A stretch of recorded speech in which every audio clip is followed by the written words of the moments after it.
Good day to everybody present. My name is Dracorexia, and welcome to another podcast episode of the Indian Esports Show. It's been a while. I know you're going to see the same frames, and trust me, sorry, pre-recording this, but had to be done.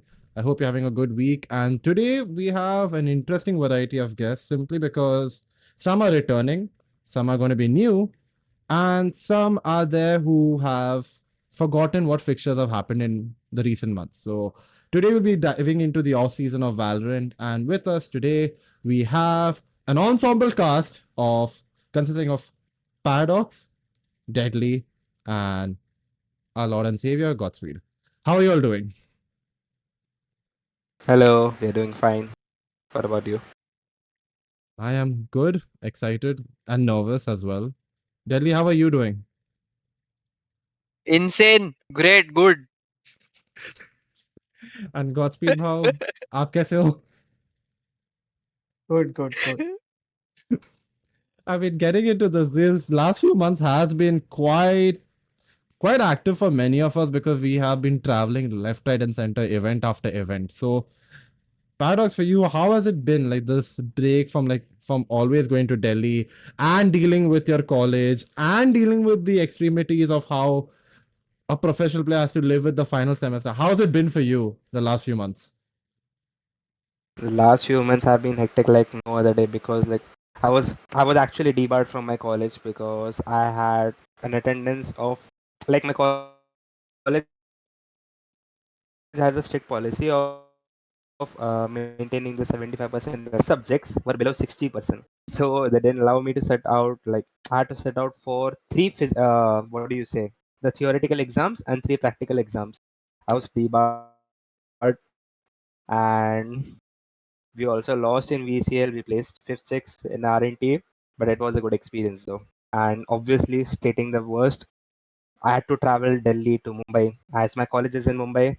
And there was one point between group stages and the playoffs where I had practical exams. So I had completed my group stage match, and it was the last one against Reckoning Esports.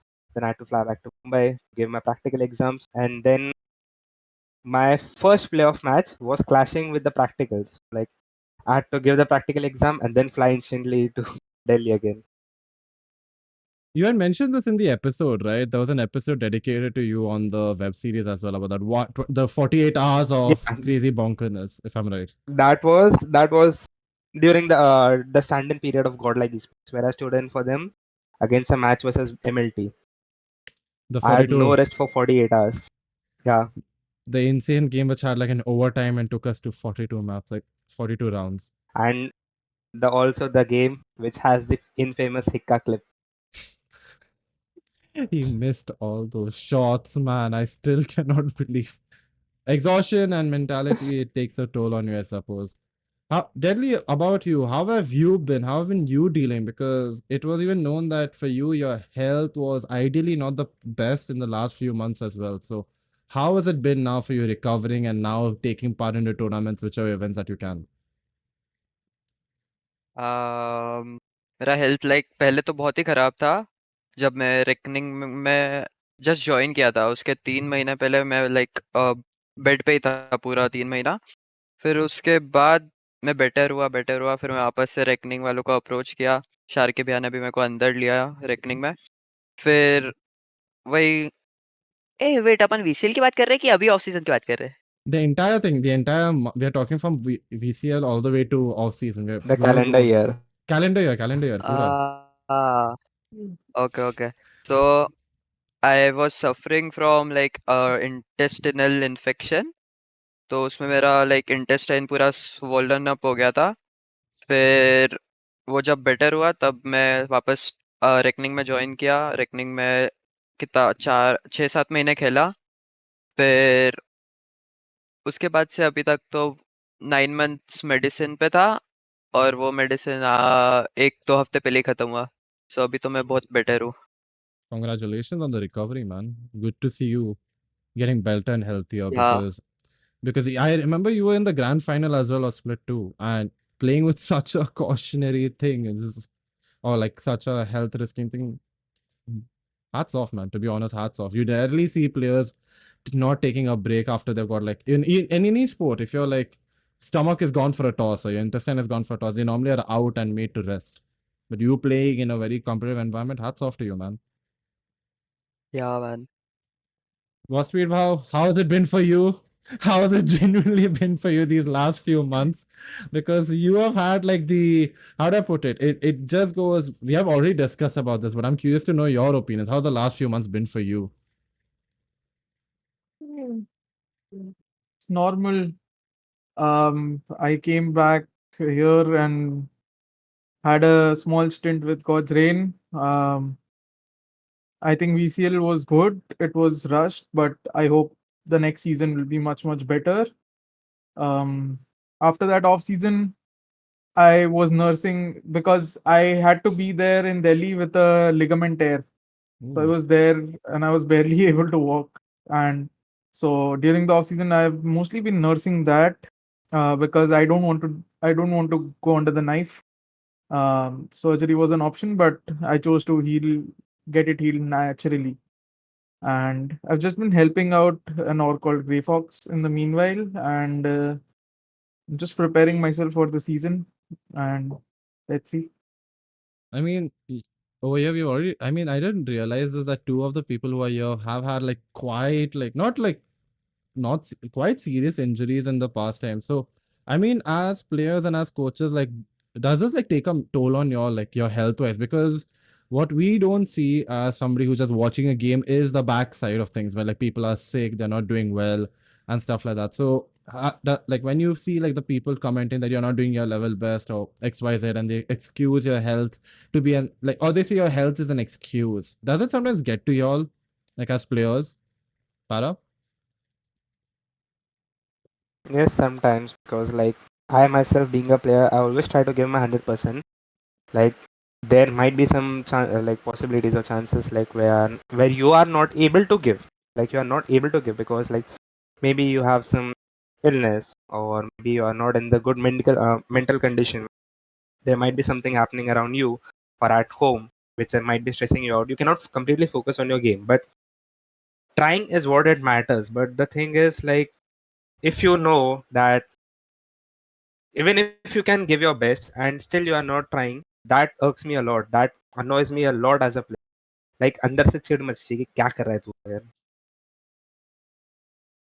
Deadly, for you, how has it been? Because taking, I mean, talking about this, many people have said like the highs and lows for you. People have seen you since like even last year in Redbull Campus Class, I think. So that was like where everybody's like, okay, Deadly is the next rising star. And then you got diagnosed. So it was like, it's been quite a crest and trough for you as well, right? Yeah, there was this one match against Orangutan, or I don't know, it was against TR, where I had like insane stomach pain. There I only told my teammates that I am like very much suffering from this stomach pain. तो फिर उन्होंने भी बोला कि just focus कर, game पे focus कर, उसका मत सोच इतना. बट वो गेम के अंदर जब मैं खेल रहा था तब मैं लाइक फोकस कर ही रहा था, पर वो बीच बीच में हिट हो रहा था मेरे को दर्द पेट में. बट उसके बाद भी like I tried my best, पर हम लोग वो मेरे कारण ही बहुत क्लोज गया वो स्कोर. मैं इतना फोकस नहीं कर पा रहा था गेम में, तो वो एक इश्यू आया ही था मेरे को. Did that like hurt you or something like that? It made you feel like you might be a burden. Did that take a toll on you, or you're just like, okay, I have to just get through at this point? वो जो दर्द था उसमें तो मेरे को बस दर्द का ही दिमाग में आ रहा था कि जल्दी से दर्द खत्म हो. और गेम गेम का तो मैं क्या ही बताऊँ, मतलब मैं ऑफ भी कर रहा था ना, तो मेरे को ऐसा हिट हो रहा था बीच बीच में, तो मेरे ऑफ शॉट्स भी बहुत मिस हो रहे थे.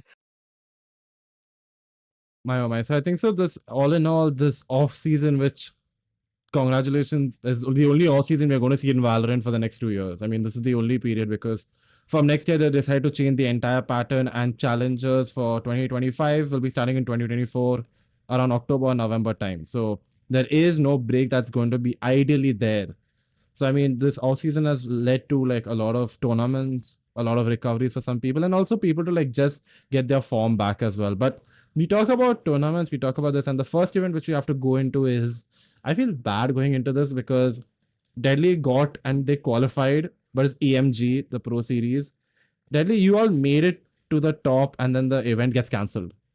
How do you feel like that? Because that was like a land, it was an international land. You were again going again after Brazil, again another opportunity to represent your nation, and now again it's gone away. How does that take a toll on you, man? Yeah, the EMG Pro Series, it was a big opportunity to play against international teams, but sadly, due to some unfortunate reasons, it got cancelled, and we missed a chance to play against the team from different part of the world at LAN event in Dubai. और वो हमारा last tournament था सराफा का। उसके लिए हम लोग 1 महीना स्टिक करे, पूरा प्रैक्टिस करे, जब कोई भी टूर्नामेंट्स नहीं थे। बट अनफॉर्चुनेट, क्या कर सकते हैं अभी। And that has now just resulted in just there being a void now in everybody's calendar because ideally the next event is likely in December. So now we've just got a month of hold up play, but I know that there are online qualifiers going to start soon. So hopefully, yeah. But I mean, I need to ask this as well because when events get cancelled, as a coach, Godspeed, like, does it take a toll on you because y'all are prepping up for an event, you're getting ready, you're making strats, you're looking at VODs, because there's a lot of hours that is spent as a player and as a coach and as a team in scrims and VODs and like just understanding other teams as well. So when you realize that the event is not happening, does it just feel like a stab in the back? I mean, sometimes it does, sometimes it doesn't. Sometimes it makes you even happier. Like, to be very honest, sometimes there are some events that you're just participating, but if you look at it from a team synergy point of view, it's going to get in the way of building team synergy and all because it's coming too soon for the team as well. So sometimes it's good that events get delayed or cancelled from a team perspective. And yeah, sometimes it hurts. For example, Deadly's case, it Yeah. will hurt the entire team because that was their last foray. Couple of stalwarts from the scene, and they've now switched to CS2. So this was supposed to be their last Yeah. event internationally and domestically. So it does hurt. And as far as preparations and all concerned, I think you only grow and learn from preparation. So I won't say that yeah, we prepared and then the event get cancelled. Yeah, you're sad that the event gets cancelled because you were prepared for it, but it helps the team grow at the same time. So you've gone through a period of growth thanks to the event being there in the first place. I mean, but I mean, we get into this, and I mean, as a player, as I understand, like somebody, we had discussed this in the last podcast when we were going into Valorant as a whole about the entire player routines and stuff like that, and we had the discussion about a player Excali about him going in different teams, playing in different tournaments in off season. Delhi, for you, you played with a 5-man team, whereas Paradox, you played with a organization with having like an entire setup and everything. How do you feel like for you, Paradox? How was this environment of being in an organization? Because I want to know myself the difference between being in an organization, playing in off season versus just playing in a 5 stack, and how does it impact the players as well? This is one of the biggest impact, to be honest, because after all we are all humans, and no human is gonna deny money is the big boy. Hmm. If you are in an organization, you are going to get paid, and obviously that factor is going to boost you very high, like sky high off the roof. Compared to Hmm. a 5 stack, you'll be like, चलो यार दोस्तों की team है, थोड़ा मजे करेंगे. मतलब even if you are the best 5 in the country and you are playing without an org, you'll be like, it's okay guys, we'll perform our best. Some org will pick us up. Until then, like we'll do some practice, but they won't be like completely maximum dedicated, you know. कि वो लोग बस हंसी मजाक के लिए खेलेंगे and उनको पता है कि they are the best so they won't even put that many efforts in proving themselves they will play their game उनका बेसिक सा दैट जो एक अलग एक्स फैक्टर होता है जैसे ऐड करने का some novelty some out of the box thinking वो सब एक्स्ट्रा एफर्ट जो डालना रहता है वो नहीं डालेंगे वो लोग but being in an organization you are getting paid and say it or not like all the players have kind of that kind of thing in back of the head कि एक हम लोग को कोई और पे कर रही है हम लोग को ये ग्रांटेड नहीं लेना चाहिए The अपॉर्चुनिटी पैसा आ responsibility. रहा है हाँ the responsibility factor also steps so like playing in a 5 stack and playing in an organization has जमीन आसमान का फर्क बहुत ज्यादा like me personally, I have always played in a 5 stack in CS time. I never got Hmm. the opportunity. In Valorant, it's the complete opposite. Like I played in the 5 stack for maybe like max 5 to 6 months. Then I got picked up by TR, and then I have just switched 3 orgs. Like I stayed in TR for a year exactly. I Yeah. stayed in R&T for a year exactly, and now the third one is middle. So मतलब वो पता है मेरे को कि बहुत mentality difference आ जाता है बहुत ज़्यादा. Money being the highest one, and obviously organization के management, like for example you guys are not performing. फिर बाद में जो 5 stack में कोचिंग का भी थोड़ा इशू होता है. लाइक अगर कोई दोस्त रहा, then maybe he'll or she'll like lend a hand Hmm. कि कोच करता हूँ वैसा टाइप का. बट ऑर्ग रहेगी तो फिर वो कोच भी आ जाता है ऑटोमेटिकली, मैनेजर रहता है. You can play your own game freely कि और कोई टेंशन नहीं. कोच है, एनालिस्ट है, वो पॉइंट आउट करेंगे मिस्टेक्स, तुम्हें इम्प्रूव करना है. मैनेजर है, टाइमिंग्स देखने को, सब कुछ. 5 stack में कैसा है, एवरीथिंग. अगर कैप्टन हो, if you are a captain in a 5 stack team, then जी. मैनेजर भी खुद हो, कोच भी खुद हो, सब कुछ खुद हो. मतलब एवरीथिंग वो एक होता है. मतलब वही है, बहुत ज्यादा डिफरेंस है.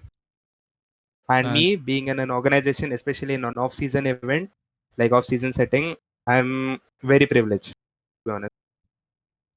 and deadly for you, the choice to not go with an organization and play 5 stack. Did you learn something from it, or what paradox that makes sense to you, or there were some different elements that happened in your life?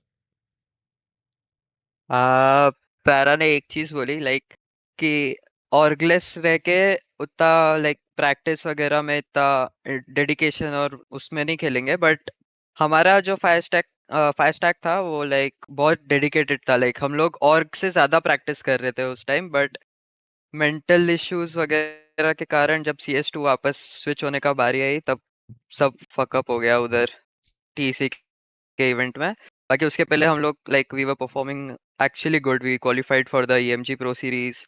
फिर उसके बाद एक और कोई सा तो event था जिसमें हम लोग आए टॉप 4 वगैरह कुछ तो. बट वो हम लोग जो प्रैक्टिस करते थे, आपको शेड्यूल पड़ता था हमारा 11:30 से 12:30 हम लोग 1 घंटा वार्म अप करते थे. जी. 12:30 को हमारा एक एक मैप स्क्रिम रहता था 12:30 टू 1:30. फिर 1:30 को हम लोग वो स्क्रिम को वार्ड रिव्यू करते थे 1:30 टू 2:30. फिर 2:30 को हमारा लंच ब्रेक रहता था 1 घंटे का. फिर 3:30 को हम वापस आते थे, स्क्रिम खेलते थे 4:30 तक. फिर वापस से उसका वार्ड रिव्यू करते थे आधे घंटे में. फिर एक और स्क्रिम खेलते थे 5:30 तक कुछ तो. फिर 5:30 को 5:30 स्क्रिम के बाद वापस से डायरेक्ट स्क्रिम करते थे 6:30 टू 7:30 हमारा स्क्रिम खत्म होता था. फिर 7:30 के बाद एक और वार्ड रिव्यू करते थे, वो कोई सा भी एक मैप का जो हमने प्रिपेयर किया था. फिर वो मैप का प्रिपेयर कर VOD करने के बाद हम लोग फिर जाते थे डिनर को. फिर वापस से अगर हमको लोग को कोई सा मैप प्रिपेयर करना था तो वापस से 11:30 आते थे. 11:30 वार्म अप की जगह हम लोग वो 1 डेढ़ घंटा मैप प्रिपेयर करते थे. फिर 10-20 मिनट्स वार्म अप करके वापस से स्क्रिम खेलते थे. ऐसा हमारा शेड्यूल रहता था. और जहाँ तक मैं ऑर्ग में खेला हूँ, हम लोग ऑर्ग में लाइक हमारा शेड्यूल स्टार्ट होता था 12:30 या 1:30 से. तो लाइक हम लोग जो 5 प्लेयर्स थे उनके वर्क एथिक्स बहुत अच्छे थे, तो हम लोग को इतना कुछ प्रॉब्लम नहीं आया कि हम लोग एकदम फॉर फन खेल रहे हैं करके. बट जितना भी खेला उसमें सीखा भी बहुत हमने. मैंने लाइक सेंटिनल स्टार्टिंग में स्टार्ट किया था खेलना, क्योंकि ट्रिकी को सिर्फ जेट और ड्यूलिस्ट आते थे. तो ट्रिकी के कारण मेरे को सेंटिनल और कभी कभी केओ खेलने को वापस से लाइक रिवाइज Hmm. किया मैंने वो दोनों एजेंट्स. फिर जब कुछ तो हम लोग एक मैप हारे तो उसमें लाइक मेरा सेंटिनल पे इम्पैक्ट नहीं आया था और ट्रिकी का डुलिस्ट पे इम्पैक्ट नहीं आया था. तो फिर अनुज भैया ने सजेस्ट किया कि डेडली को डुलिस्ट दो और ट्रिकी को सेंटिनल दो. तो नेक्स्ट मैप पे ट्रिकी ने 30 किल्स किए कुछ किल जॉय से मेडल के अगेंस्ट शायद. नहीं, कौन सी टीम थी वो? कोई सी तो रेकनिंग के अगेंस्ट किए थे, पता नहीं कोई सी तो टीम थी, उसमें 30 किल्स किए उसने किल जॉय पे. और मैंने भी अच्छा खेला रेस के साथ.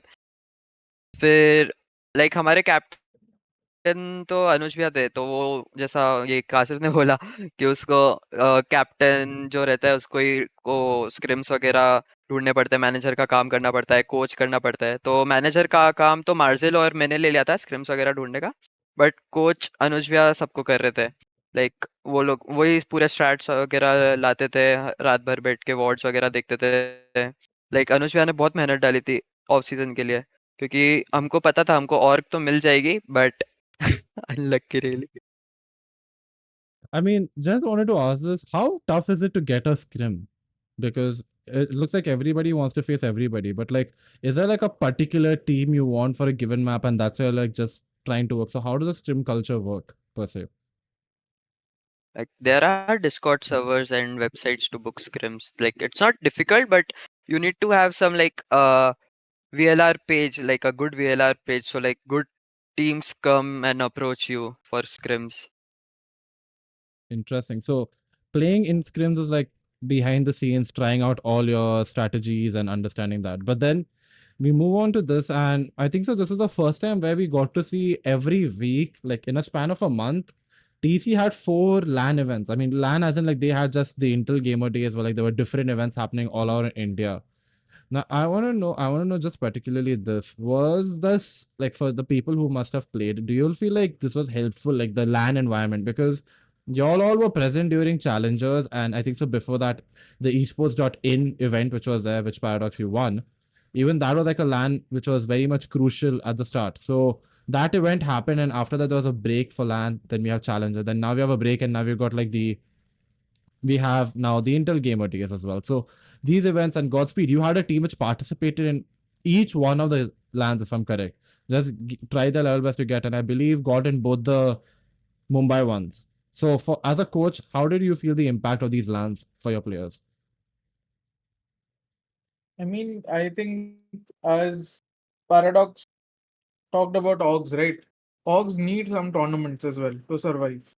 Hmm. And not just in terms of monetary compensation, but because they want to show their sponsors or their investors that they are doing something. So these tournaments are life saving for all these organizations, especially teams and orgs like Grey Fox, who literally have nothing else. They were not even in VCL, and they were paying people a handsome amount of money. I won't say handsome as in it's too much, but I would still say it's near about the average cost of living in India. Okay. So I think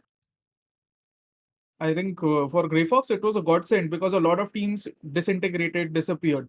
So it allowed Grey Fox more visibility as an org and allowed the players also more chances of getting into LAN tournaments and stuff, which they were not able to get into before because they didn't even qualify for VCL. They've hardly played any LAN tournaments, and this was a good experience for all of those players, honestly. I mean, I know there was another team from Pune known as Alternate Realities who I saw in every single event. They were literally there in as many events as they could be, played all around the country, even though they came second in most of the events that they played. But the fact was they tried to give that exposure to their players and be there. And I think so that is the thing. Like, as somebody who has seen certain players rise up from like tier two, I think so we all have all seen like the teams. You choose a team, you play events to just give exposure to yourself and play in events. And now there could be a scope and hope for people to like get into like the challenge, because I think so everybody is anticipating challenges to be like the be your like the main event for next year. Like you begin and there it is in front of you. No more delays, no more anxiety. It's just gonna be the event to like watch out for Valorant. Because right now, I believe there's one more off season. Like the major off season is GXR, which is gonna be there.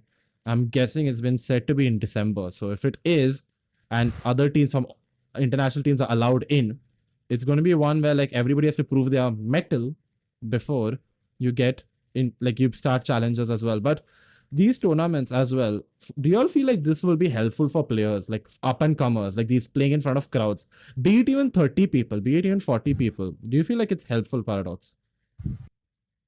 Yes, it is actually helpful because like LAN arrangement is different from an online setting because like you get an equal playing ground in against your opponents as well. Like sometimes there are some players who play on 60 hertz, 144 hertz, and there are some players who get the best 360 hertz, 400, 500 FPS or whatever you can say. And so it's a equal level playing ground. There's peer pressure.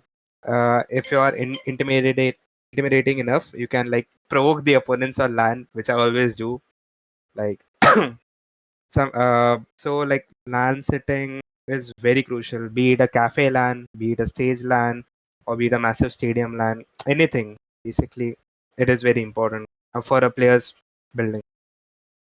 I mean, that's nice to hear because I think so that could be clearly seen like in every single anime that I went for. Like the players just wanted to play, get better, and they realize that because you can hear the audience. In a normal game, you cannot hear the audience, and you can hear the oohs and the ahs, and like when they're cheering for you, they're cheering for you. But when you realize there's like that silence because there's a chance of like a, how do I put it, an upset, then it gets you. The pressure starts building up, and I believe from one LAN event we have to go to the all important one because Deadly has literally put a photo of it. We are going to Redbull Campus Clash. And this is where I want to know your journey into the match. Because before we'll talk about the event, but before the event, making the team, setting it all up, how was it for y'all guys? So basically, we were going into Red Bull Campus Clash 2023 as the reigning champions because Villainous, with the core of me, Dudley, and Gorang, we three were the champions of 2022 as well. And we we switched out two players, Bullet and Fox, in place of Techno and Kaizen. And how these two guys? So basically, let's trace it back to May, if I'm not wrong, May or April. Okay. In VCL, I was facing True Rippers and Techno was in the crowd and he's like, Kashif भाई चलो मैं 18 साल का हो रहा हूँ red bull campus clutch में मेरे को और काइजन को ले लो लाइक ठीक है ले लेंगे वैसे भी हम लोग दो प्लेयर्स ढूंढ रहे थे Okay. so that's how they both joined Kaizen and Techno and so like scaling 2 to 3 months back there were online qualifiers there were 12 online qualifiers to be played and 4 offline. We qualified from qualifier number 5 because we had a few different events as well, off-season events, and we were busy. So qualifier 5 was the day where everyone was free, literally everyone. So we played and we qualified for the pre-final. Yeah. And then the pre-finals were of 16 teams, out of which top 4 qualified for LAN. Okay. My oh my. I mean, the LAN environment over there, I must say, was bonkers because three of us were there. I remember, Deadly, your parents came in as well. How was that for them? Like for their player, like for you to be able to tell your parents that, hey, look, we are here, like y'all are here and playing in front of your parents. How was that for you? Like last year, Red Bull Campus Clutch, like, I was in VLT, so like the whole VLT crowd was there, and I was so happy कि इतने सारे लोग support करने आए मेरे को. तो मैंने मेरे पापा मम्मी को बताया कि देखो कितने सारे लोग आए थे मेरे को support करने, हम लोग को support करना है. तो मम्मी पापा को वो चीज़ याद आई, तो वापस से मैंने बोला कि हमारा इस साल भी है Red Bull Campus Clutch. तो मम्मी ने बोला कि हम लोग भी आएंगे देखने. तो मैं बोला आ जाओ. पर इस बार क्राउड का पता नहीं मेरे को क्योंकि वीएलटी में तो नहीं हूँ मैं.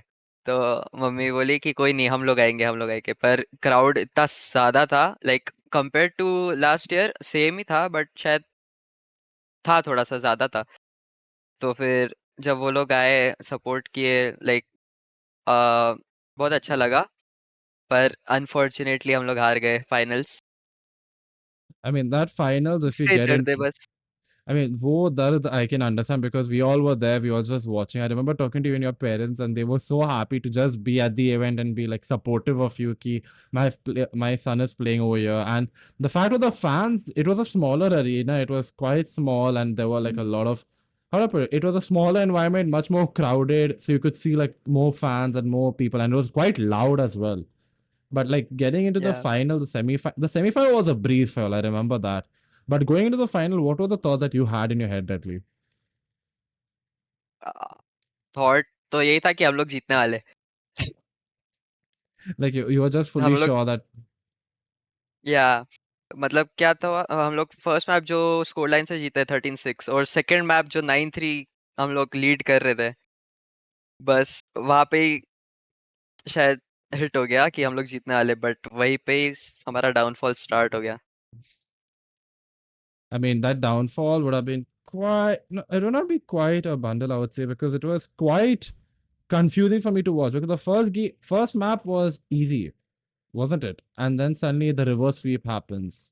What was your feeling when you all went to map one, getting a map one and be like, okay, cool, this is map two is going to be easy, and then map two everything just goes haywire for you, Paradox. Can you repeat the question once? I wanted to like map one. We went to map one for the grand final where you were having like y'all won the first map and it was all coasting. You were like, okay, it's going to be a best of three. We're not going to go to map three. But map two happens and we see the half, and then suddenly they have suddenly come made a comeback, and next thing you know, they have won the round, won the map itself, and we're going to map three. So how was that for you? So like I've always been on the receiving end of these type of comebacks, be it Revenant, be it Medal.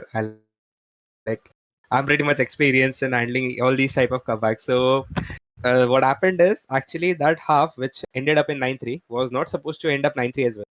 To be honest, we were looking at 11-1, but we choked out massively on 2 rounds. If you remember, so basically what happened is like one round was completely insanely good by DC rules, Yeah, where he got those blade kills and everything. And the other 2 rounds, we blew the lead, and not even just the lead, we had every info possible on the map.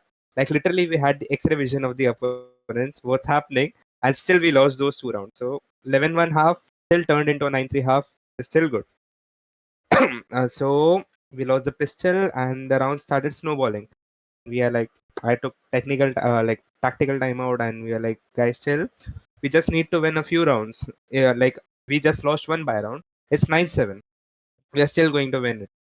And we kind of lost the composure because DC rules picked up the op, yeah, and we were not able to counter the op. So what happened is he got pick after pick after pick. And even to motivate my teammates, I was like, guys, देखो अभी भी हम लोग 4v5 खेल रहे हैं. And it was in so he's like, I'm like कि guys एकदम आराम से चिल करो, एकदम ठंडा लो, देखो आजू बाजू पे देखो, इतने यहाँ पे मस्त किसी के घर वाले आए, इतने सारे दोस्त है, हेडफोन उतार के देखो, सब लोग हमारा नाम ले रहे हैं, everyone is cheering for us, सब कुछ है, और क्या चाहिए तुम, this is the perfect stage for you, मारो, खाली मारो. एक वो लोग पहले से हैंडीकैप मैच खेल रहे, 4v5, वो एक ऑपर को काउंटर करो, we'll dish him out and then just go in.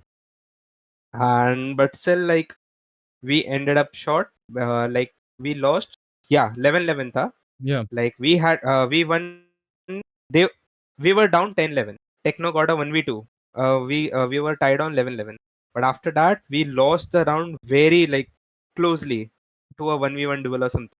yeah, Then we 11-12, and again the losing round was also a bit close, where we choked a 2v4 or a 2v3. I don't remember exactly. So that's how Breeze ended, and everyone was kind of upset यार कि खत्म हो जाता. अभी तक इतना लंबा game भी नहीं चलता था, अभी तक हम लोग ट्रॉफी पकड़े रहते थे. I was like हाँ चलता है, everything happens, but like momentum swing मत होने दो, क्योंकि अभी momentum उनके हाथ में and everything. And when Lotus started, they were actually leading up 4-0, and but like our team was good enough because obviously everyone is experienced in our yeah, team. yeah, Like me, I'm from Revenant Metal. Deadly was from RG. Like everyone has played on the big stage of VCL, and everyone's experienced enough. And in fact, Gorang, like he has not that kind of exposure, but he's still a good pick. Like as a controller, he does his job very good. So like we were like we were doing our best to beat them. Joker, as you might say, he keeps the team atmosphere a bit light and everything. So we were down 0-4, and I was like, okay guys, now we are going to win, and we are not going to drop a single round. And yeah, that's exactly what happened. We went up 8-4. yeah. I remember. After 8-4, I gave a call, which was kind of complex because like we didn't practice that call in, Okay. like actually we did practice that call, but like due to that land pressure which I'm talking about, the crowd Yeah, peer pressure, the burden of being favorites, fan favorites.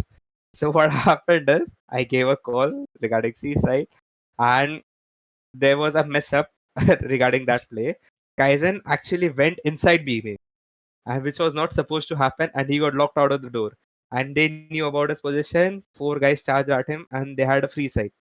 So Kaizen literally got depressed. I saw his face mid round, and he's like, "Your everything like this." I was like, "I ये time नहीं है ये सब. अभी भी मार सकता है, तो मारेगा उनको." लिटरली ये वर्ड्स है कि कुत्ता बना के मारेगा अभी भी उनको, क्या सोचने की जरूरत ही नहीं है. But the thing is, like, we lost a few rounds, then we lost again. We lost the first by a round, and the round started snowballing, and It was what it is. It just wasn't. I mean, I can understand, man, because clearly, as a fan, I was over there covering the event and I was just watching from. I was like, what is happening? Because it was like comeback, they were just coming back after, and it was like their mental was somehow like it was like indestructible. They got the 9-3 and just like, you know what, we can be 20 maps down, we'll still make a comeback. Godspeed, this mental aspect where you tend to see this, where we discuss this term mental, and we have even discussed this prior. How crucial of an element is this going to become now in future things? Because we are done with the COVID years where there is not going to be events without fans. We are now going to see consecutive events, and for the longest time, there are going to be events, be it as small as it is. You're going to be in front of fans. So, how do you feel like this mental is going to affect, and what can be even done in practice to replicate this? Like, what? Just start putting crowd noise behind you? Like just pumping card noise where like people are just shouting at your name or shouting the opponent's name or something like that. Like, what can be done? I'll be very honest. Mental conditioning is very easy to do, but very hard to maintain. Okay. Mental conditioning Okay. comes through practice as well. And as far as land pressure is concerned, dude, the thing is you have to understand. At a point, all of these guys are professionals. Yeah, they may feel the heat in one or two rounds, three rounds, but by the time fifth, sixth round comes, they will be able to get acclimated to it if they have practiced in that setting. In that setting, meaning I am not talking about turning on crowd noises and stuff. It- I'm just saying that there are multiple ways where you Okay. can mentally condition yourself to let these things not affect you. But what can be And done? Because I mean, I mean, if you're into football, you know that famous clip where Arteta just starts playing the Liverpool chant for some weird reason in the training pitch to just make them feel like this is what you're going to hear. Like in BGIS, when I went over there, the people were telling that they couldn't hear footsteps. You can just hear the crowd shouting your name or shouting some or the other thing. So as a player, I mean, to get acclimatized to this, if there are no much LAN events or like if there's this period, what can one do? What is some strategies that you might have?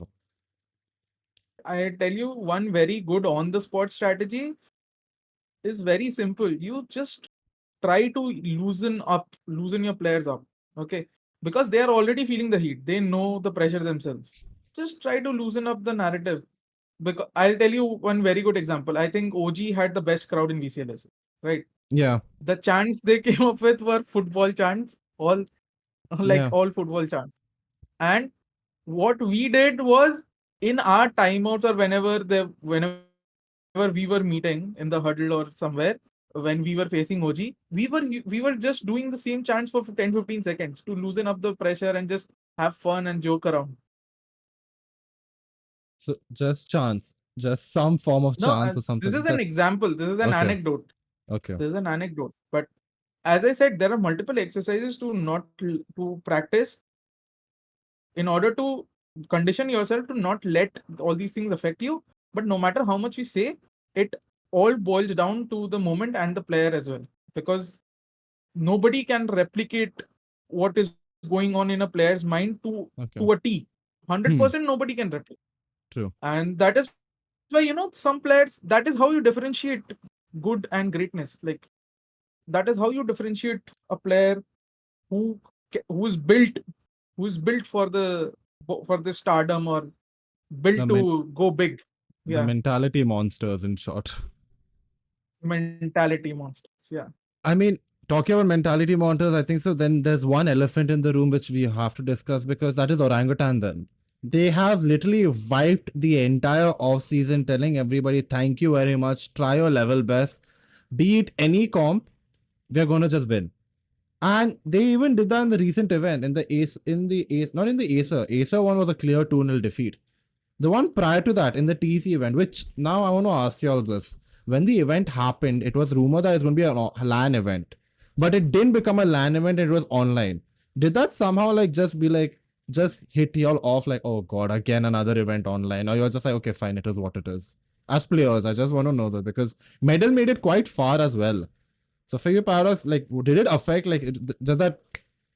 अरे यार क्यों नहीं हुआ?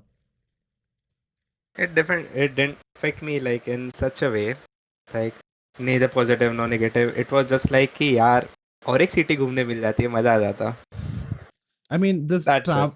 the traveling of cities does help, right? I mean, because you just get that Yeah, kind ability. of, because like you get a fresh breath of air, and online. Like after VCL, there were I don't think so. There was any LAN event, like a proper No, LAN event after VCL, right? no. Yeah, so there was zero LAN event. So like we were hoping कि यार LAN खेलने मजा आता है, because me myself I enjoy playing LAN. I literally enjoy playing LAN, especially if it's in Mumbai, because like I always gather my friends. And last time the Mumbai LAN happened, Esports LAN, there were like Hmm. 70 to 80 of my friends over there just chanting like crazy. That's why the guest Everyone. list had 50 names on it. No, this is why, nah. Yeah, so like if it's in Mumbai or Pune, these both are like my home cities only. So I get like tons of my crowd. They just like because they also love playing. I have made a lot of friends from gaming. Hmm. So like LAN hits different, bro. LAN completely hits different. I mean, for Like you, I you have are in a seen room. you. I've seen you playing at LAN, like literally the Sky Esports. You played in a showdown. Okay, listen to this. This is where it gets funny. I don't know many people know this. Paradox played in a showdown. You're not even advertised to play. Okay, he just comes. He's like, I'm playing. He's all excited and happy. Man goes and gets around 42 kills in the entire game, and then loses. He lost, and I'm wondering, we're like, what is happening over here? Because this guy's carried his team to the end and they are somehow just lost in CSGO. Sorry, not CS2, CSGO. That time CSGO was just, CS2 was a rumor, but yeah. But I can understand these LAN environments being your playground. So, I mean, it was as your playground has just been snatched away. But getting back into this, the elephant, orangutan, how do you feel if how do you feel that they've put this mentality after like they had Challenger, which was like the best. They were like, yeah, we are just going to go undefeated. They lost one thing and then they were just like, I'm going undefeated. But then Reckoning came, Deadly was there, got the first map, lost the second map, got the third map, lost the fourth map, and then it went to a decider, made everybody stay awake till 12 o'clock in the night. But then they go on Ascension, they don't do their level best. But suddenly in off season, they've just become like mentality monsters. Every event is like, oh yeah, we're going to win. They remove their vital player in RVK, they get the next Cali, and it's still the same. And how do you feel they've done this? As a fan, I am just like, what is going on? But as a player, what do you feel could be the reasons? As a player, like one of the primary factors is basically they have a good support system behind them, be it like on the server or off the server, because their bootcamp is one of the best. On the server, they have coach and analyst. They had a coach in VCL, which the doctor left Yeah. for as he wants to pursue professional career, right? Like he Yep. wants to pursue again as a player. If I'm so Sky switched to analyst to coach, and like on the server, the support staff is also good, and be it off the server as well. Of the server, you all might have seen like on the LAN events how they get the crowd cheering for the players, and like beat any factor. And as also one more thing, most importantly, as they won the challenges, they had Yeah. a confidence boost running through them. Like we won the most coveted tournament in India, and beat any off-season event in India for the South Asia region actually. Yeah. Uh, there's no team which comes close, because Reckoning, they might have like got in their mind that Reckoning is their one of the most, what do you say, rivals Yeah. rivals right now, because they were the ones who went close in VCL. Because The only I ones to go don't, close. yeah, It was the I, only I one I because can't recall any score of VCL of Orangutan, but if I'm they not were wrong, it was 2 like nils. It was just 2 nils. It was 2 nils yeah, until the very end. yes, Every yes, and Reckoning's match was 2-3, and also if I'm not wrong, because I have watched the grand finale, Reckoning was bound to win if they won some of the crucial rounds. yeah. Like it was supposed to end 3-1 in favor of Reckoning, but Yeah. Orangutan stood their ground and they closed out 3-2. So Reckoning was considered to be a potential threat by Orangutan, if I'm not wrong. But Reckoning also had a few changes after VCL, which they are like, there's no one, no team comes close to us. and also there were so many roster shuffles just Yeah. as the Challenger series ended, VCL ended. So they were The the only momentum. team. Yeah, they were the only team which were carrying that momentum forward, because every team had, except Aster. Aster kept their core, and technically, as you might see, ex Revenant core is in middle, and TR also retained their Yeah. core by adding DM and LF. Like there are a few teams, but all there were like at least minimum of 2 players of change in every Yeah. single roster, and they had the momentum going on, and they were like, They वो just push कौन through. सा dialogue था याद नहीं आ रहा है, don't fix whatever is not broken, वैसा type का। Yeah. वो It. लोग Yeah. चलते गए वो लोग का सेम थियरी चलते गया, and at the end like they removed आवी के for place, they are still finding for a fifth. So वो जो भी है उनका, सो वो उनका लुकआउट है, वो अभी उनका लुकआउट है, जो भी we आएगा we फिफ्थ ऐसा will सब कुछ। get back to that fifth player, but I want to know, yeah, Deadly, you faced them. You literally faced them in the grand final. They had like what 40 fans over there. They had their entire staff coming over there, chanting their names and stuff. And y'all could take them down on the first map and shut half of them up. How do you all do that? Do you remember that day very well? Because I know it will be like quite a crucial day for you, but you were the only thing that were close to them and have been close to them till now. So how do you feel like y'all had that experience? How was that experience? Like हमारा भी mental बहुत strong था, क्योंकि हमारा जो coach था ईसाब, वो like बहुत बहुत लाइक मोटिवेट करता था हमको, और उसके कारण ही हम लोग लाइक इतने आगे तक पहुंचे। पर जब वो फाइनल्स आया, हम लोग एक मैप जीते, और सेकंड मैप भी हम 8-4 अप थे शायद। फ्रैक्चर में फ्रैक्चर था शायद, पर हम लोग 8-4 अप थे, और पिस्टल भी हम जीते थे। पर उसके बाद हम लोग शायद लीड खोए बहुत इनसेन वाला, और वो मैप हारे। तो जब पहला मैप जीते तब तो लाइक क्राउड हो गया था, लाइक और तेज हो गया था वो, जबकि शांत भी नहीं हुआ था। वो लोग और मोटिवेट कर रहे थे ओजी को। फिर सेकंड मैप भी हम लोग जीत रहे थे, फिर उनका कमबैक हुआ, हम वो मैप हारे। फिर थर्ड मैप स्प्लिट था, वो हमारा परमा बैन मैप था, और उसमें हमने उनको लाइक डोमिनेट किया स्प्लिट पे। तो जी. उस वो मैप के बाद क्राउड थोड़ा हो गया था, टाइट हो गया था क्राउड, कि अभी हार सकते हो ओजी करके। हम थोड़ा फ्री हो गए थे कि अब तो जीतना ही पड़ेगा, क्योंकि स्प्लिट हमारा परमा बैम मैप पे हम लोग 13-6 कुछ तो मारे उनको। Hmm. बट उसके बाद कौन सा मैप था, पता नहीं, Haven? मेरे को याद नहीं। No, हेवन था क्या? हाँ शायद Haven was the map where heaven हो सकता है। I think so it was Haven, which was map 3 or map 4. I'm not so sure because it was the last one. It's been so long looking at that thing.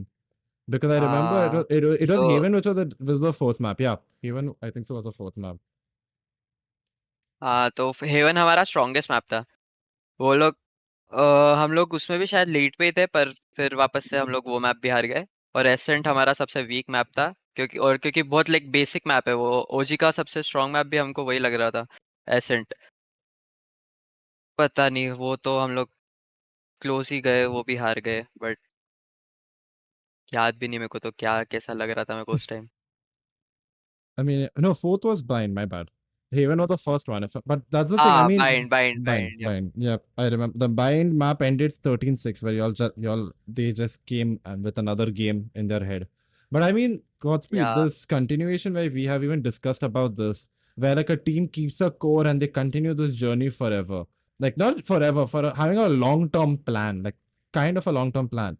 And now you can see it working. There is a live example in Indian Valorant that if you have a core, and if you have the backing and the staff and everything, you can actually have continued success. You can create a form of a dynasty or like a new dynasty, because VLT has now gone away. We have lost in a very sad thing. Rest in peace, VLT. We're not gonna see them kind of for now. And Global is gone to the partner league. So Orangutan now have like so much backing, so much confidence, so much dominance. Is this like a fruit of the labor at the end of the day? Man, I don't know. I don't know how you want to look at it. Did were orangutan successful? Yes, but why were they successful? I would say others dropped off, if anything. I mean very seriously. Okay. RNT were supposed to be one of the favorites going into VCL. Okay, judging Yeah. by scrims and everyone, we all knew. Godspeed, we were also one of the favorites. We performed very well in split one. So it's our fault. We dropped off. Okay. Yeah, Orangutan won fair and square. I'm not never going to deny that they are the best team in India right now. But the lack of competition is because the other teams have dropped off and not because they have improved. If anything, I would say they should have improved by a lot greater margin than they have. I'm very honestly. Hmm. I mean, I would ask this, like this competition falling off, could it be due to like the game cycle per se? Like, do you feel like you can put it into the game cycle that, hey, yeah, we are not having a structured off season as well. We're not going to do half of the plans are not put in and half of the events are not being even announced. So nobody knows what is happening. So this, do you feel like this structural thing has also resulted in like competition just reducing? I maybe, but I don't think so. See, if an org really wants to win, you can see medals example. Hmm. Structure is not there, medal is investing because they want results, they want to win. See, they have a very good roster. Again, these are excuses that are used, and obviously these are actual excuses, but these are used to deny sort of or to make decisions that fit their philosophy, Okay. the org's philosophy. And I'm not saying that it's wrong. It's by every means it's fair because it's their money. They should be able to choose how they want to pay, how they want to invest it. But let's not sit behind the smoke screen of off season, this that. If you want to win, you have to invest. Nobody is going to be profitable right now. The only way you can be profitable is by investing in a successful team, very honestly. And if you just go through the cycle of season by season, just building a team only for the season, then off season you're gone. First of all, you will have an eroding fan base. You will never have a permanent fan base. Second of all, you will never be able to actually create an actual team because who will obviously play? There are so many players who would want to join you, but at the end of the day, slowly they will also not be attracted to your money anymore because they know that after 6 months, there's 6 months of uncertainty because they have to find another org. Tara, for you as a player, you have said that you have been one of the few people who have been in like long-term situation, like 1 year, more than a year. It's not been like a 6 months shift to this, 6 months shift to this, 6 months shift to this, which is quite commonly seen. We see players just coming for an event and going for an event. You have decided this, and for you, this backing, like how we talk like this, do you feel like this backing has helped you also grow as a player and to be like, you know what, I am going to be more serious minded and trying to be one of the best? Because I remember when R&T came, your first few games, it was fun to watch. It was like, okay, there's somebody now who's challenging. The map on Bind, where you just literally were on race and you were just like destroying everybody. Like it was just like a whitewash which was happening. I remember that game very well because I was enjoying as a fan watching that game. Do you feel like those things cannot now, like, do you feel like the orgs backing is like what is now needed? Yeah, because orgs backing helps a player a lot. Like, be it the character, be it the team synergy or anything. In fact, roster changes are also like there are some roster changes which are kind of inevitable. But if the team is working or is kind of going on a good slope, which the prime example which I always give to someone regarding roster changes, like in Revenant, Yeah. just during the inclusion of Ching and Joshes, there was a lineup of me, Wimp, Blackhawk, Logi, and Badler. Okay. These five rosters, which was, if I'm not wrong, Challenger Series 9 was the event which we play, which was the last played event with this roster. And after Okay. that, Ching and Joshes were added by excluding Logi and Badlove. Logi completely retired, and Badlove was left or less, like basically an inactive position in Revenant, and then he Hmm. was bought out by MLT later on. Okay. So, so the thing is, like I, as a player of that same roster, we were thinking that that roster was like had literally very high potential, and we were going on a gradual slope, which was toward upwards only. But the thing is, like we were not able to produce the results very quickly. Like the one event back, we had a disastrous event, but the next event itself in Challenger Series 9, we showed drastic improvement. although there was a break time of 2 weeks between that, and we improved a lot in 2 weeks, and we were still improving. But the thing is, like, we placed fourth, third or You played. fourth. You played four. You placed fourth.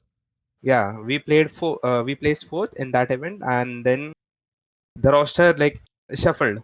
Yeah. Ching and Joshes were added in place of Logi and Battler. That roster also had a very high potential being an all Indian roster, but obviously Ching and Josh roster was also good. But the thing is, like, too many frequent roster changes also destroys the team's energy as well as the players mental कि like यार ये लोग इतना change कर रहे हैं तो क्या Hmm. पता अगर मैं परफॉर्म नहीं करूँ तो मेरे को भी उड़ा दे Hmm. इसकी क्या गारंटी है like if I consider myself as the best player on that roster, if I don't perform for two straight events, what is the guarantee that I'm not booted off the roster? That kind of pressure is also there.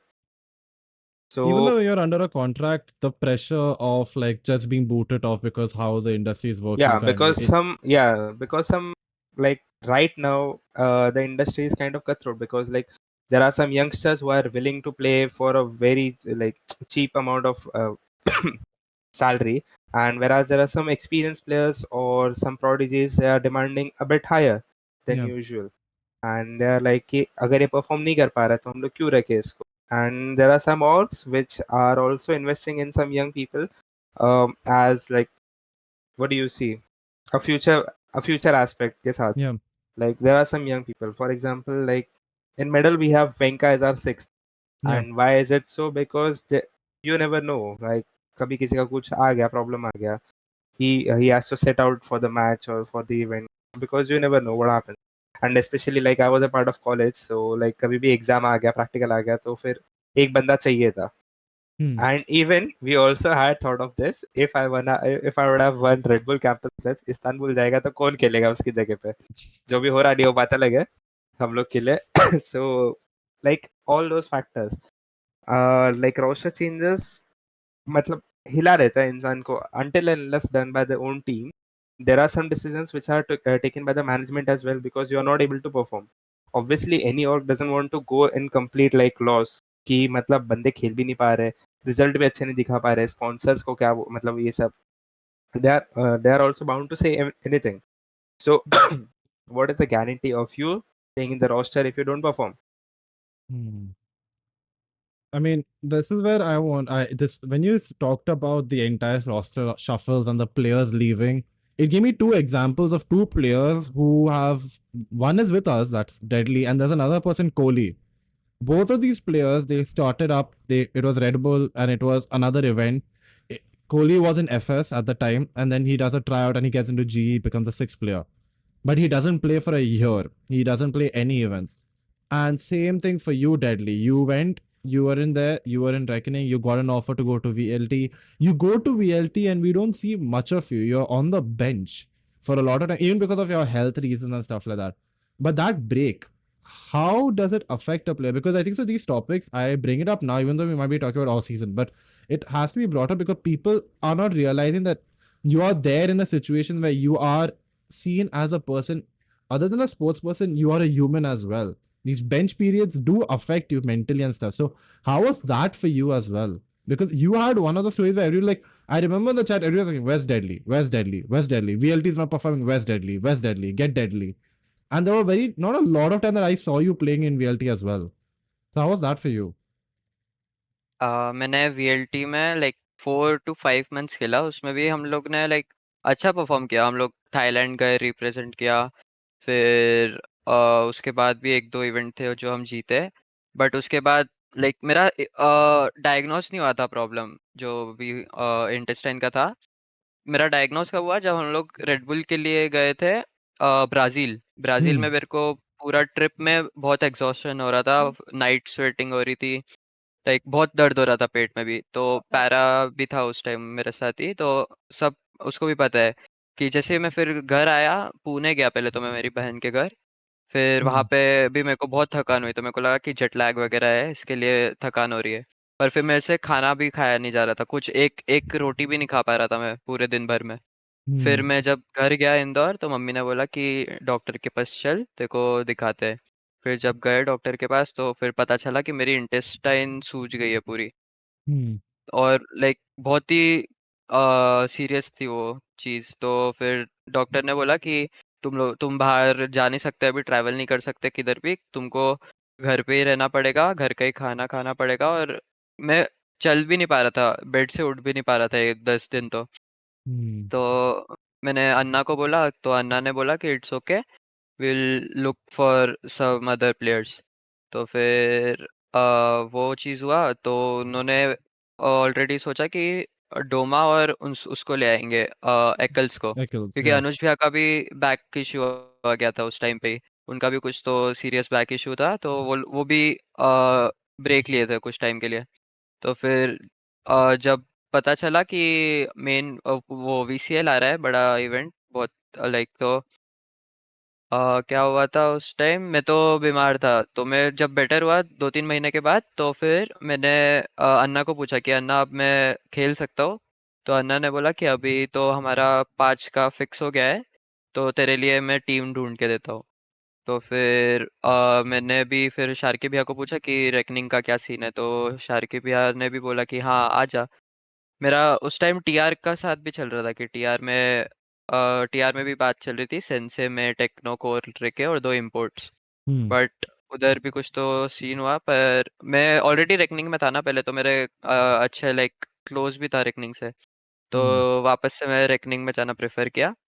फिर जब reckoning में गया, तब बीच में ऐसा scene आया था जब मैंने लाइक छोड़ ही दिया था खेलना, कि अब नहीं खेलूंगा, अभी सीधा पढ़ाई घुस जाऊंगा।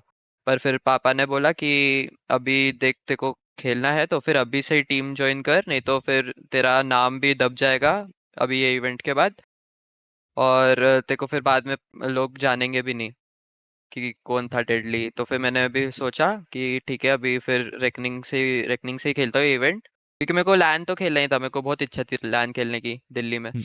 जी. तो फिर मैंने वापस से रेकनिंग में पूछा, रेकनिंग वालों ने वापस से लिया, फिर मस्त हम लोगों ने प्रैक्टिस की और जीत गए हम लोग ग्रैंड फाइनल्स तक। I mean, it's quite a tough thing to see because Godspeed, he mentioned something over here, relevancy, needing to be in front of the eye, needing to be Yeah. looked up, and this exposure which you're talking. And there's something which happened at Red Bull, which I don't know if Paradox or Deadly might mention it, but it hurt me as a fan. It was that the event began, huge crowd, fully packed. But as soon as the content creators were done with their meet and greet, half of the people left. They just left. And by the end of it was 11 o'clock. Obviously, people might not be there. In the grand final, there were not a lot of people there. They knew who was there, who was playing it. They're cheering on. But this need of relevancy, this need of exposure, and we heard Delhi talking about his time period where he's literally practicing at 11 o'clock. And then you have to even try to formulate a play to stream. Like people ask, why aren't you streaming? Why aren't you doing this? Why aren't you doing that? Why aren't you doing this? Most of us know in esports, our lifetime is only like as a player, you have, like somebody told me this very nicely. It's like in football, what you consider to be a prime, every 2 years in football or every 4 years in football is 1 year in esports. Because by the age of 27, 25, you're started to be like, okay, there's somebody else who's going to come and take me away. And it's all one mechanical aim. So, this exposure thing, do you feel like sometimes we might not even realize the backfiring effects of it? I mean, I don't know. Honestly, I have no opinion on this because I for a pro player, exposure is very necessary. Hmm. I always tell my players or anyone who I've worked with, keep putting on clips on Twitter, keep doing stuff. Just whatever you want to do, just don't erase yourself from people's minds, because at the end of the day, scouting is almost non-existent in India. The only way orgs and org owners actually take players is by visibility at this point. Visibility, I don't mean your social numbers or popularity, but visibility as in who comes to their mind first, honestly, because there are a very few players who stand out in the Indian region. Apart from that, I would say the skill level is very even. There are so many players who have around the same skill level, but there are obviously some outliers. So after the outliers, it's just about who comes to your mind first, and that is why you see sometimes a lot of good players not getting the team they want. If you saw MLT as well, Rio is one of the finest IGLs. Like, how many IGLs do we actually have in India? Out and out IGLs. We don't have much. But he had to, for lack of a better word, he had to settle for MLT, honestly, because The like that opportunities. was the best he could get. Yeah. I So mean, we talk about that, and I think so. That's where like all season comes in because the exposure is now there.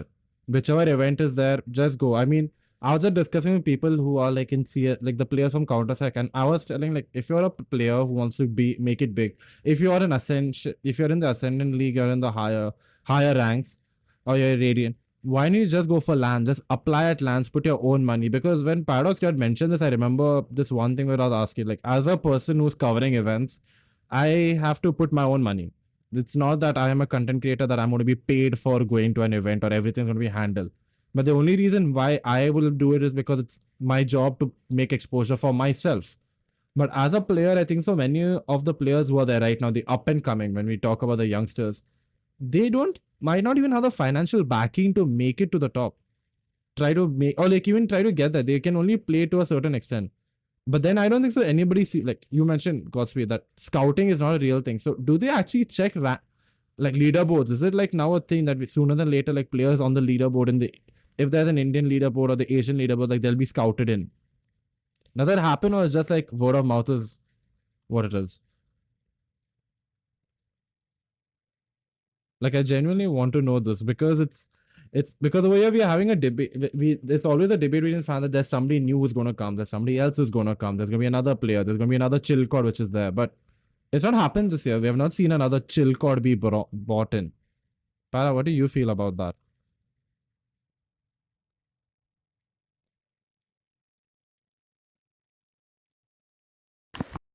That kind of players, like the up and coming players who are especially young, who don't have the financial backing, they can only rise up through the open qualifiers or the teams.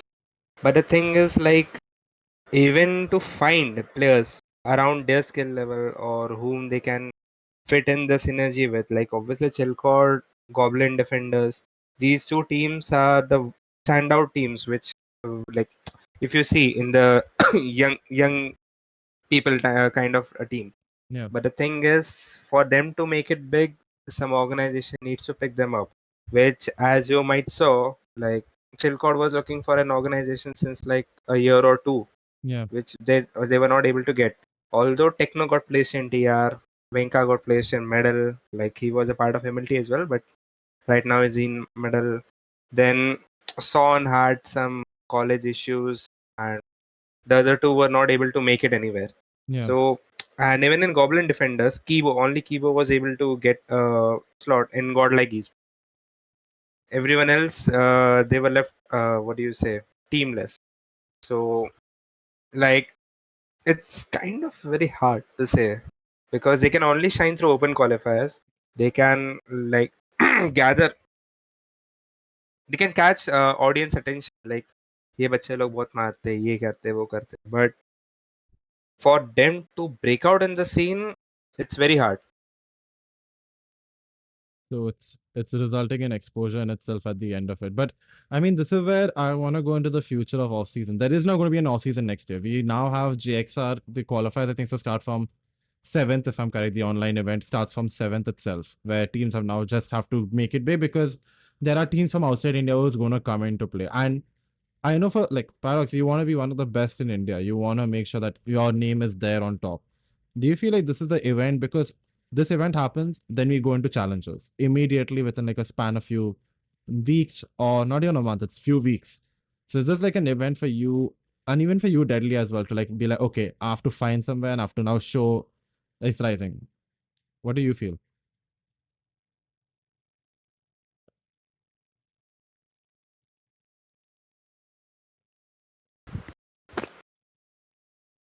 GXR is a tournament which invites multiple region teams, right? Europe से Yeah, भी आने वाले थे. But like I don't know if it's happening or no. But yeah, if it's happening, there are teams from multiple regions who are playing, so you get a lot of exposure, and obviously you can you are basically playing on the big stage against the big boys, and you have to put out a statement कि हाँ हम लोग में भी दम है. I am the best. I am the best player. I want to show something to the world कि yes है हम में भी दम है भाई देखो. It's not just like कि only the established countries or the esports countries, as you might say, especially in Yeah. Europe. Like for example, some countries like Sweden or something, like US, you can say. तो वो हमारे पास भी talent है, but the thing is like sometimes we kind of lack exposure. We don't have that much experience. Like obviously we might have that raw potential, but the thing is to unlock it, to polish it, to like reach the next level, we need to face the opponents of that caliber. Although it's like कि सब वो एक crab का एक bucket है, सब वो bucket में एक दूसरे के साथ खेल रहे हैं, बाहर जाके पूरी दुनिया किसी ने देखी ही नहीं है, वो काइंड ऑफ थिंग वही है. GXR में obviously if I get a chance to play in GXR, then I'll prove the world that I am one of the best India has to offer. I mean, that's very nice to hear. But now, Deadly, I mean, I get to you to this because there's next year we start with Challenges 1, Challenges 2, Ascension, and then Challenges 3, which is already the 2025. So there's going to be no off season as well.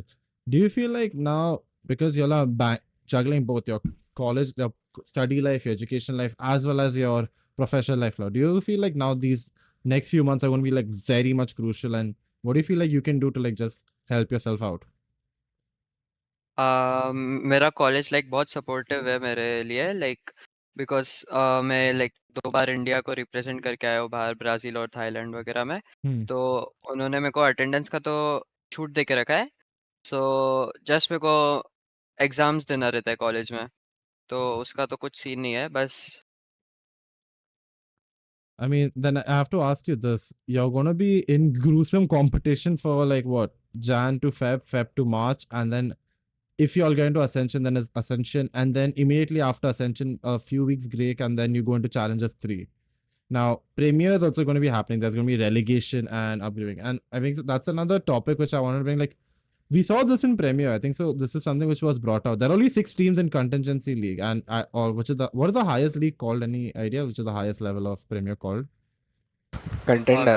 Contender. Yeah, contender. There are only 6 teams. Out of those 6 teams, 5 of them have players who already may or may not be in the Challengers League as well, and that is where like competition is not there. Like that thing is like backfired now. So in SA, you don't even know what is going to happen, because there is set to be a promotion and relegation event, but again, there is nothing happen. Nobody knows what's going to happen with it, because there's going to be one team versus all the challenger leagues who want to promote and demote. Godspeed, I want to ask you this. Even though Premier has come, we are going to see a new revamped format. Do you feel like this is going to be healthy for the ecosystem? Why not? I want to ask this because Premier has taken away what TOs have, which are like the open qualifiers, where you have like events which can be shown and broadcasted all around by to events, and like to have a way of broadcasting. And Premier matches cannot be broadcasted anymore, so that removes exposure. And now you cannot expect every single player to start streaming their game off Premier as well, to send it to like an organization to maybe be able to cast it, because you don't get an overview per se, you only get POV. So Premier in its way has done its thing of like having an in-game model, but it's also backfired, hasn't it? I don't think so. I think TOs have enough tournaments they can hold. I think Premier is very good because you have to have an in-game platform where you can drive new players or new talents from. Honestly, TOs having open qualifiers, we've had open qualifiers for 2-3 years. Which talents have we seen? Like, honestly, the only talents that we've seen, even if you say Chilcot, that is mostly because people got to know them firstly from ranked itself. Hmm.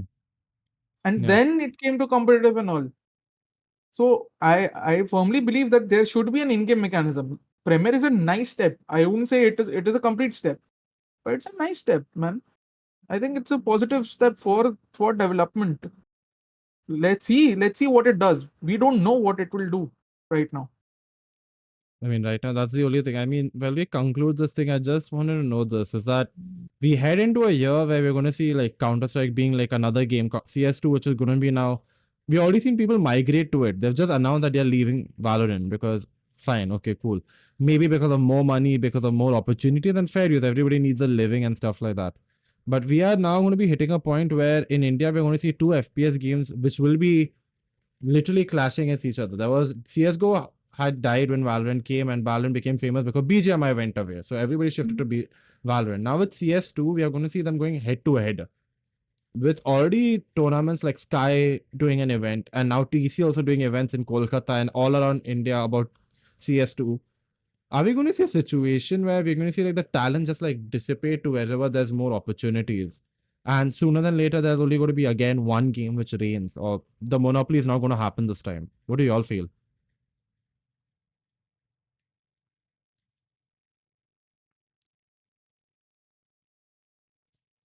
I guess everybody is confused because the future is unknown. And No, everybody's I gonna... think everybody's waiting for someone to speak first. I thought one of like, did I ask like a heavy question over here that everybody's like, मैं क्या ही बोलूं इसके बारे में कि भाई क्या ही because if सही में if I'm going to speak in Hindi अभी screw it हिंदी में बात करते हैं because actually अगर CSQ के बारे में देख रहे हैं तो दिसंबर में इवेंट होने वाला है. There's going to be one in this, and now there are open qualifiers for that as well. So now you're going to see that, okay, players can play wherever they want, we play and take part. So now there's going to be two healthy ecosystems which have to be, and they will be clashing with each other. We have got the opens versus the closed. And Valorant being closed and Riot doing its own thing of like, how would I put it? Not allowing a lot of events to happen has its boons and banes. So, I mean, what do y'all feel? Is there going to be more talent coming into Valorant or more talent into CSGO? CS2, simply because of how the formats are. Just solely going by the formats, like obviously there will be more players in CS, but the thing is Valorant is more easier to grasp, and Valorant has been out there for a bit longer. Ki CS:GO, although obviously CS is the OG game, everyone knows about Counter Strike. Like even there are so many of my non-gamer friends, they also know Counter Strike. Hmm. But the thing is, the difference between how they played, Valorant was launched at the perfect time possible. Yeah. It was launched during COVID's lockdown. Everyone was free. किसी ना किसी ने तो खेला ही है. Like no, like even जिनको game से संबंध भी नहीं है, they wanted something to time pass, and that's where Valorant came in. And that kind of casual community is not available in CS. So even if the casual players started out 3 years ago, they might have realized कि हाँ उनमें potential है, वो लोग को tournaments खेलेंगे, Valorant में वो लोग खेलेंगे. CS Go से CS2 आने का जो hype हुआ, इंडिया में CS:GO बहुत कम खेलते थे. CS2 में फिर भी बहुत लोग खेल रहे हैं आजकल, मैंने देखा है, नोटिस किया है. But still the difference is like CS2 आने के बाद तो CS:GO के भी कितने सारे पुराने प्लेयर वापस आए. बट एक मेन मेजर डिफरेंस ये है कि वही नाम हम लोग को सर्कुलेशन में दिखेंगे, कुछ कुछ नए नए दिखेंगे, बट वो जो कुछ नए नए रहेंगे वो लोग के पास CS का उतना डीप नॉलेज रहेगा नहीं to play on that level. Because CS and Valorant, I can't compare these two games because दोनों का पूरा fundamentals kind of they are मतलब made on the same base, but बहुत the way it's Different. meant to be played, these two games are way too different. Which I believe ki like Valorant being the more complex game, CS is more harder to master. ये Wait, मेरे को ऐसा है. wait. You just said Valorant being the more complex game is going to be tough. It's going to be CS is going to be tougher to handle. Why? Because the thing is like CS में there's one more thing like मैं हमेशा देखता रहा हूँ कभी if I want to spec someone like if I'm doing a war review मेरे को बस 2 मिनट लगेगा देख के समझने में कि ये बंदा प्रो है कि नहीं है. उसके movements, the way he is trying to like dish cut utils हो, सामने वाले को कैसे करना है. Because CS is more vanilla game. उसके पास ऐसा वैलोरेंट जैसा नहीं कि एक अल्ट पे राउंड घुमा दिया. ये मतलब बहुत बेसिक है, स्मोक के वुमेन का वो लाइनअप करके डाल दिया. मतलब you have to learn a lot, and especially movement is the most key factor of all CS games I've ever seen. 1.6 source global offensive and 2 Yeah. 2 में तो CS2 में तो इतना ज्यादा desync है, but फिर भी movement is a very crucial factor. Whereas if I try to see someone in Valorant, bro, I'm not kidding, I am not kidding, 98% of the Valorant pros have bought Cecil like movement. वो लोग ऐसा चल के जाते हैं, वो pop in swing होता है, ये होता है, वो होता है. I have genuinely seen like 2% of people who are actually good at movement, who can sneakily like एकदम snake की तरह slither करके बाहर चले गए कोई sticky situation से, अच्छा movement रहा, strafe रहा, peaks रहा, which मतलब वो है, वो डिफरेंस है, वो पता नहीं, वो मेरे को वैलोरेंट का एम स्टाइल भी देखता हूँ ना मैं, something is missing compared to CS, although वो nostalgia factor भी हो सकता है, but the thing is like Valorant is the complex game because of inclusion of so many abilities and especially how to counter the ultimates. But the thing is CS always requires you on the edge of the seat because like basic game है bro, बहुत basic game है, but the way it's meant to be played it's very different. Godspeed, your opinions, because there are events happening. We literally saw an event happening in Navi Mumbai where there was crowds who were there, like they had to get the police. Again, we are now having a situation where esports or somehow due to content creators, police has to come. We're getting people there. We're getting people to a mall, getting them to like these small marriage halls as well. I'm going to be honest, even marriage halls. People are coming. So, I mean, that was for a CS2 event. It was like one of the first lands, if I'm correct, in India to take place. Small, but still. So is this going to be like the turn of the tide where we could see like all the young and pros, like because CS2's got the hype, going into CS2 and not coming to Valorant? Whatever happens, I think it's good for the players, man. They have options. Good for the players to have options. You have to understand how hard it is for players to have very few orgs investing and then so many changes, roster changes. Like Paradox said, that there's always the threat when an org makes frequent roster changes, there's always the threat, even for the best player, that what happens if I don't perform. So it's good for them to have options and let them migrate. Just like in other countries or other regions, you saw people coming to Valorant and then going back. Let them do that. If someone is meant for the game, he will stay and stay. If someone is not meant for the game, and if he finds a better pasture or better career somewhere, who are we to decide his journey or his career? He also needs to earn. I mean, very honestly, Yeah. at the end of it, he needs to earn as well. So I have no problems with players choosing whatever. I do agree with Para though. I think Valorant has a very low skill ceiling compared to CS The and smokes. easier to grasp as well. I think also the addition of abilities and stuff compared to CS, where not everyone has the same skills, not everyone has the same set of abilities. So the scope is very different of what you can do and what you cannot do. In terms of mechanical skill, the skill ceiling is very low in Valorant. But in terms of all these behavioral skills and tactical skills, I think it adds more layers to Valorant. I think CS is more without without like saying anything. CS is more fun, honestly. CS is definitely more fun.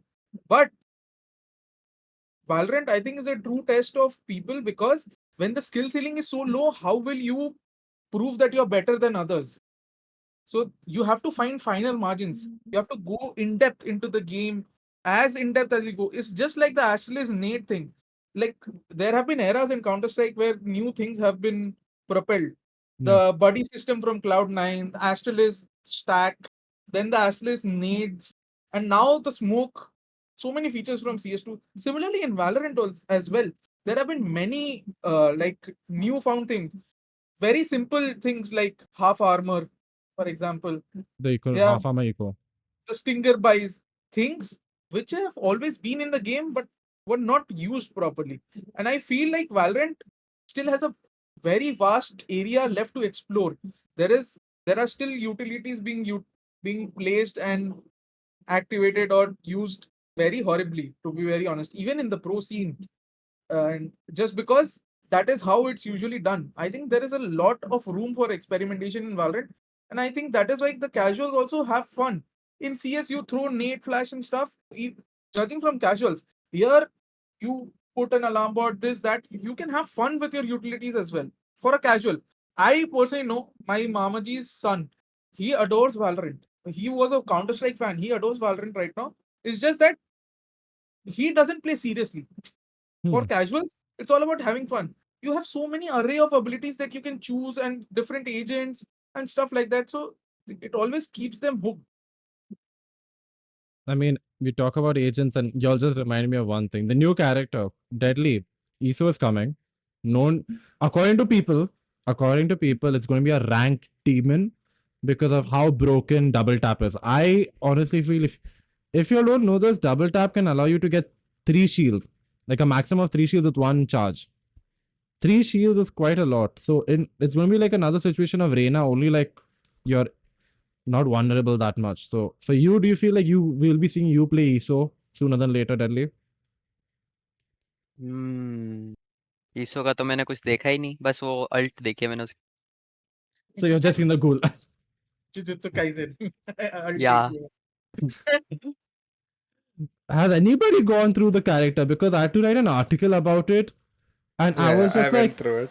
yeah, I mean, I looked at it and I was seeing the clips even like of like the pro, like the players are playing it, and you're just like, what is double tap? This is like you can double tap, you can activate double tap while you're in the ultimate, so you can have like a shield with you when you're going into the gulag. Do you realize like there are so many things which they have allowed to happen over here, which I wonder like in ranked it's only anyway going to be a disaster now. We're going to see like Reyna, ESO, and Chamber being picked up like there's no tomorrow. But what do you all feel about ESO? It's a good character as a replacement for Reyna, to be honest. He's not that great as a primary duelist, but he's insane as a secondary duelist. But there's one more point to add. Like if your team's gameplay suits that type of agent, then only he's a good pick. Else there are a few more agents who will provide more value to the team. But ESO in the hands of a player who never loses in duel is very godly.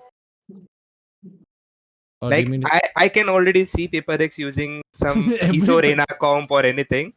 I can already see ESO Reyna Gecko Harbor. You never know. It's Paper X. But in a decent comparative view, excluding Paper X, I don't think so. ESO has that great of a place, but still, it is viable as a secondary duelist, but not as a primary. Like if you see it on a priority list, it will get the same theory as like same priority as Neon. Like Neon is picked only on 1 or 2 maps fracture? regularly, like Fracture, sometimes Split, Yeah. like a kind of similar treatment. Godspeed, do you feel nobody can be deadly on ESO? Or is it going to be a matter of fact, like we are just going to see a paradox of this happening right here? I'm just going to say, obviously, a lot of players, including these two players, they are duelists as well. So Yeah. they would love to play ESO, given, as Para said, the team and the context. But honestly, you have to see how well it's placed. You have the best chamber player moving from Americas to Pacific into a new team Oh no, I forgot about this. who has been built and revered for his aim, and he's now going to get his hands on ESO when the new season comes. This is amazing. Yeah, if anybody Honestly, doesn't know who he's talking about Ye. Let's just put it out there. everybody. Ye. Like, yeah.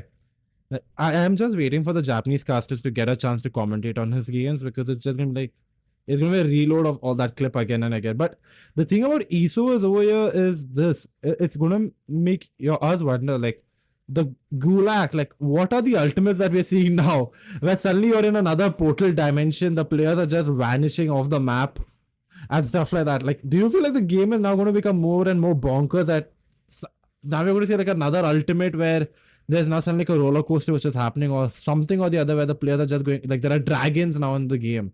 Because at some point you tend to want, because even like the ultimate, how it works, it's like you get the person who's the closest, they go away, but if you lose, they're still on the map and you can know where they are. So your opponent, you can just wait, you can tell a teammate to wait for them because you know where they are pointed and you can just kill them after that. So even the ultimate might not work in their favor. But I mean, he's so somebody who I think so it's only until we get to see him in any form of tier 2 competition to we come to know like, or let him at least even come in the game. Like the public beta is going to be out soon. I don't think his abilities are that broken, to be honest. Very honestly, don't think it's that broken as people are making it out to be. It's a good agent, but it's not broken by any means. And as far as the abilities are concerned, I would love for Chronos Void to come, man. That is the next step. Okay, could you go a bit of detail about that because I have no idea who you're discussing over here. It's a Dota 2 character. I'm not. I am out over there. Basically, he stops the time in that particular area for 5 seconds. Hey, that'll be overpowered in this game, yaar. Imagine I just time freezing like two people. It's like hit coming out of nowhere. But no, I need to ask this. We are now, I mean, this is the wall which you bring about the abilities and the vulnerability. There was someone who pointed this out, and I'll be writing this down as well. It makes you fragile for 4 seconds, and it's not a damage thing. There's no form of aim which is going to get affected with this character. Your aim is never going to, you're not going to have an ability which is going to affect aim. It's health. Are we soon going to see like teams who are having ESO being like, you know what, take ESO just because you're going to make, you can find a way of like have a paranoia with Omen, put the ESO, I forgot the Kamehameha, the beam, which makes them fragile, and suddenly you can see a player rushing in with a bulldog and getting a kill because it double the damage. So even do you feel like the eco could be playing a matter over here? I think it's similar with other agents as well. You see Viper, Killjoy, they all have, but the difference is they have passive vulnerabilities. He has an active vulnerability. Yeah. That's the only difference. But there are vulnerabilities already in the game, which I mean, makes abilities that make you more vulnerable. yeah, but then you cannot like this is the first time you're going to see like vulnerabilities can be like timed. We can time a vulnerability, Yeah, or we active, can active, active, yeah. And do you feel that that could have an effect on the economy, like just during like ecos or even like your thing, because he's got one charge of it or two charges. No, he's got one Two, charge two, of two. it. Yeah, Two, two, he's two, got two. sorry. Yeah, charges. yeah. If he's got two charges, you tell your guy like, hey, get over here. If you're playing a map like what, take bind. Just push it through A main, play for God, and try to get U-hauls then. Or play into showers and maybe get a pick over there. Because you're going to have like people just stacking and rushing over there with ESO. That could be a one situation where on Stingers also it'll work out. Or even like on a catch you in a frenzy. Like if you can get like double, like the calculations are like this. A Bulldog will give you 115 normally. With ESO, you get 230, which is a dead kill. A Marshal will give you 100 on a normal person, but if it's fragile, it's 200. So it's a one hit KO right there. So clearly we could see like tagging happening over here where like ESO just like send it in. You send the ESO thing, and we soon see now ESO not being used as a duelist, like a secondary duelist, like how Raze was used. But now we're going to see him used as a way of like, okay, time to create this more damage situation. Mainly on ecos, or they find some way to like play with the economy just to make sure like you can win all the ecos or the anti-ecos. He has only one charge of the wall, two charges of vulnerability, and two charges of double tap. Yeah. But Yeah. two charges can become three with the ultimate. So if you get the ultimate, you get the kill, Yeah. you get another orb. So Yeah. that makes it three. And per double tap, you can get it 3 times, by the way. So imagine if you're playing, you get your first pick, you get a double tap 15, and your shield, which is that gets reloaded again after each kill. If you get the double tap again. So you're having a situation where a character on it, and just imagine like he's bulletproof for one shot. If that's an operator, you make him like a shield or something like through an operator. Like if somebody sees, it's like a human shield. Like even like think of Haven, you think about Sea Long, you have like or sea like if you want to enter into Seaside, you have got the wall which is a blocking the entire thing, and it's wide enough. Even in if I'm getting in bind, if you're walking with it through Sea Long, you are fine. There's nobody's going to stop you. There's no op which can stop you. Neither in showers, neither on even Lotus, for example. But you have to run with it. That's the only thing. It's going to like promote this rush W gaming style of Paper X, and I think so. Everybody's fearing Paper X somehow having a composition with it. And that is where like the character, I mean, people say it's broken, but I believe like not broken, they say rank demon, but I believe like if you try to make him supportive, you can get so much out of this active, how do I put it? You have a shield which will block you when you're rushing onto site, and you've got a person who can just like double the damage whenever he wants, if he gets in contact, that is. And for 4 seconds, which is in Valorant terms quite a lot of time. So I guess. Because a flash, at max you get flash for like 2 seconds, if I'm correct. Or was the longest flash is 2 seconds, or it's more than that? The longest flash in game. Yeah, in game. Yoru's blind decoy. What was The decoy thing. No. 4 seconds? 4 seconds. Okay, so that's What's the the name of the utility? I forgot. just call it the decoy. It's fine. Yeah. So that's got 4, and the neon stun. I'm not so sure how many seconds is there on that. 1.5. Yeah, exact. So 2.5, but that's vulnerability is 4 seconds, and that to 2 of it. So in ideally 8, like, you can have 8 seconds of somebody just being like, "Thank you very much." You can just go out, and become that vulnerable. So I mean, it's only a matter of time till we see ESO being played. I genuinely feel we are going to see a situation where we could see ESO like just being there in competitor simply because of the supportive role that there it is he's providing. He's providing something new to the game, and the Gulag helping out in post plans. I think so. That's where it's like, oh god. But if the only thing with the thing is if you don't get him into the Gulag, the ultimate is gone. And that's another thing. I don't know if you all saw this. I think so. This is another thing. I think so. I had to research very. In the Gulag, if you get a kill, you get one orb, or if you die, you get a one orb. We get one alt orb. So ideally, the ultimate is only 6 orbs, not 7. So again, in economy, like just trying to figure this out, it's going to be quite intense to find. Not intense. It's going to be quite interesting to see, like you having a new duelist starting the year in challenges. Only like maybe time will tell us like how much damage can he do. But I mean, that's all for today. Thank you so much, everybody, for coming. Means a lot.